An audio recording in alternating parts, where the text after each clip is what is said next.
Maligayang pagbabalik mga kasolid, MP promotion na real talk dahil sa Casimiro Tapales sparring. Marlon Tapales, kinawawa ni Alas sa kanilang naging sparring. Kaya itong MP President na nahimik na lamang, yan ang ating pag-uusapan. Para sa ating unang balita mga kasolid, mainit na trash talkan. Yan nga naganap sa press conference sa pagitan nitong si Devin Haney at Regis Prograis. Sa linggo na nga magaganap ang kanilang bakbakan. Ayon nga sa promoter na si Mr. Eddie Hearn, makakasaksi daw tayo ng isang magandang bakbakan. Yan nga daw ay kung hindi tatakbo at yayakap na lang ng yayakap itong si Devin Haney sa kanilang laban ni Regis Prograis. Parehas ngang nagbanta ng knockout ang magkabilang kampo, pero marami nagsasabing malabo daw magawa ni Devin Haney yan dahil sa kanyang estilo ng pakikipagbakbakan. Kung naging mainit ang palitan ng maanghang na salita sa pagitan nitong si Prograis at Devin Haney, ay ganon din ang nangyari dito sa tatay nitong si Devin Haney at sa coach nitong si Regis Prograis. Binanatan nga ng coach ni Prograis itong si Bill Haney na hindi ka naman coach at sinabi pang Prograis will shock the world.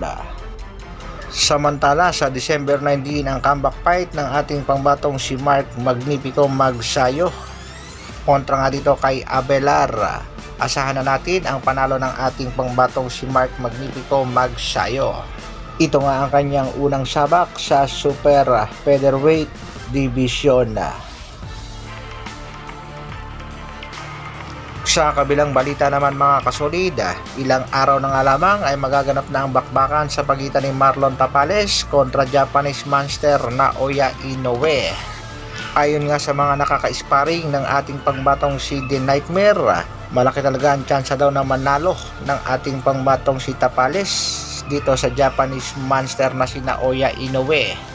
Mahirap nga daw patamaan itong si Marlon The Nightmare Tapales na andun rin daw ang bilis at may lakas, pati ang stamina nga daw mga kasolid ay nag-improve na rin at pwede na nga daw makipagsabayan dito kay Naoya Inoue. Pero salungat naman yan sa mga pahayag nitong si Jason Casimiro aka Kuya Lods. Ayon nga kay Kuya Lods, nakasuporta daw siya kay Marlon The Nightmare Tapales, pero ang kanyang pusta kay Naoya Inoue pa rin. Knockout sa round 1, 2, 3 nga ang target nitong si Jason Casimiro pabor sa Japanese monster. Marami ding mga netizen mga kasolid ang nagtatanong kung ano ba talaga ang nangyari sa naging sparring ni Marlon Tapales dito kay Cuadro Alas Janrel Casimiro.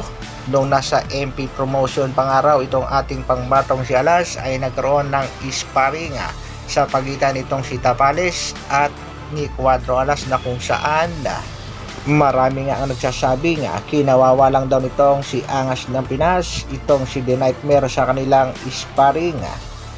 Isa nga daw sa mga patunay dyan mga kasolid ay ang pananahimik ng MP promotion at ang pagtatago ng video clips ng kanilang sparring. Na alam daw naman natin na kung llamado si Tapales, siguradong ilalabas ni Tagatahol ang clips ng sparring. Dahil alam naman natin mga kasolid na matindi talaga ang galit nitong si Tagatahol sa Casimiro Brothers.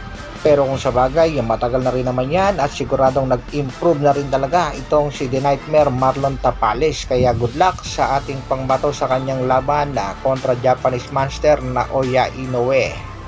Pero may pahabol nga itong si Wonderboy. Kailangan daw dagdagan pa nitong si Marlon Tapales ng kaunting bilis at lakas ang kanyang mga banat kung sakaling makakaharap na ang Japanese monster. Angas ng Pinas nagbigay na rin ng pahayag at siya nga lang daw ang boksingerong posibleng makatalo dito sa Japanese monster na si Naoya Inoue. Nabanggit nga ito ng Angas ng Pinas sa press conference ng kanyang laban kontra Yukinori Oguni. Ang problema nga lamang, hindi natuloy ang mga sinabi ng ating pangbato. Bukas tatapusin muna ito. Sana ko nasasabihin kung paano siya italon. At isa nga daw yan sa dahilan kung bakit nawala ng gana itong si Naoya Inoue na labanan ng ating pangbato. Nawalan ba ng gana o natakot talaga? Basta sa kasulukuyan mga kasolida, suportahan lang muna natin ang laban ng ating pangbatong si Marlon The Nightmare Tapales. Sana nga ay ma-upset niya itong Japanese Monster. Karangalan ni Marlon Tapales, karangalan na ng buong Pilipinas, gagawa pa ng historya. Hanggang dito na lang muna mga kasolid. Maraming salamat sa patuloy na pagsuporta at panonood. Isang like naman dyan, at sa mga bagong mapapadaan sa aking munting channel, pasubscribe naman.